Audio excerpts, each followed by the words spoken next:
Hello everyone! Welcome to my channel, Maris Asiram. Ngayong araw ay i-share ko sa inyo ang mga tips. Base lang naman sa mga karanasan ko nung nag-take ako ng board examination for teachers kung paano ko siya pinasa. Kasi self-review din lang ako. So, bibigyan ko kayo ngayon ng mga tips. Baka naman makatulong ito sa inyo. Ang unang-unang tips ko talaga para pumasa ay study time.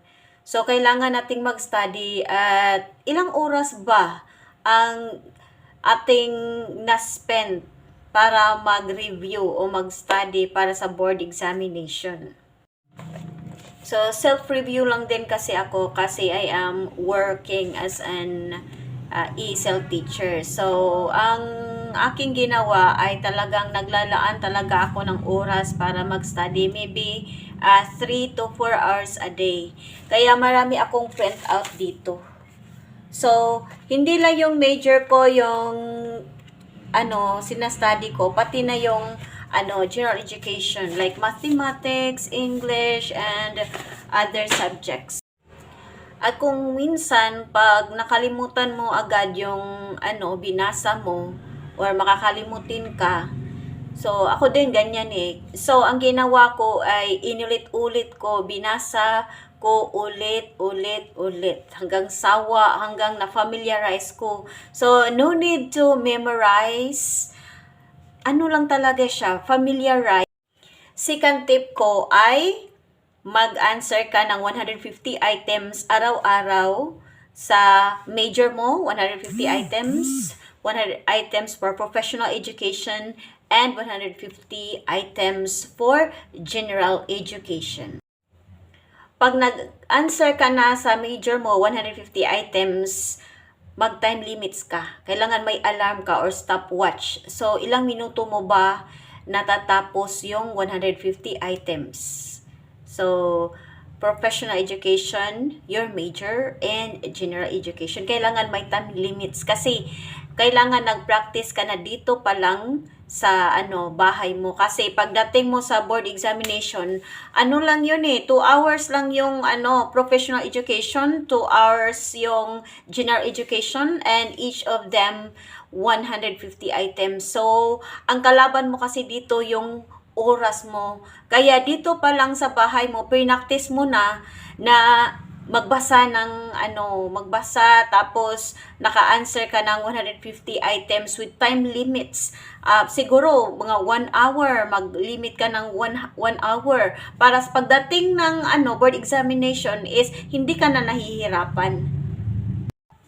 My third tips is that eat well. Balanced diet, fruits, vegetables, meat, uminom ka ng gatas. Tapos, pag nagsa-study ka, feeling mo, you are very tired, huwag mong pilitin, sleep.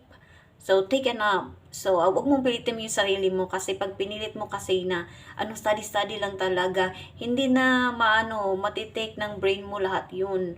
So, kailangan, mahalin mo rin yung sarili mo. And my last tip, 1 week before my board examination ay hindi na ako nagtatrabaho bilang ESL teacher. Focus na ako sa aking pagsta-study, saka disiplina sa aking sarili, ay positive thinking, talagang nilalaan ko yan ng oras na talagang ready na ako sa examination, na walang makakabother sa akin. So, yun lang. Ready yourself 1 week before the examination. And of course, spend it studying. So, walang rason. So, wag mong bigyang rason na, hindi ako mag-study kasi ganito, ganyan. Wag talagang i-focus mo yung 1 week mo sa pagsa-study, tapos eating well, sleep well, talagang disiplina talaga lahat sa sarili. Sana po ay nakatulong ang aking mga tips at sundan nyo ang aking susunod na video, yung mga ceremony, mga seremonyas, mga beliefs, kung mga ginagawa ko sa on the day of my board examination.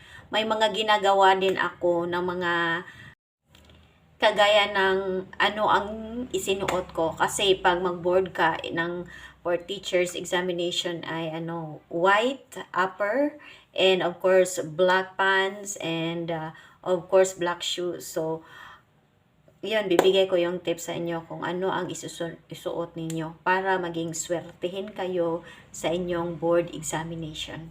See you on my next vlog. Thank you so much and good luck on your journey.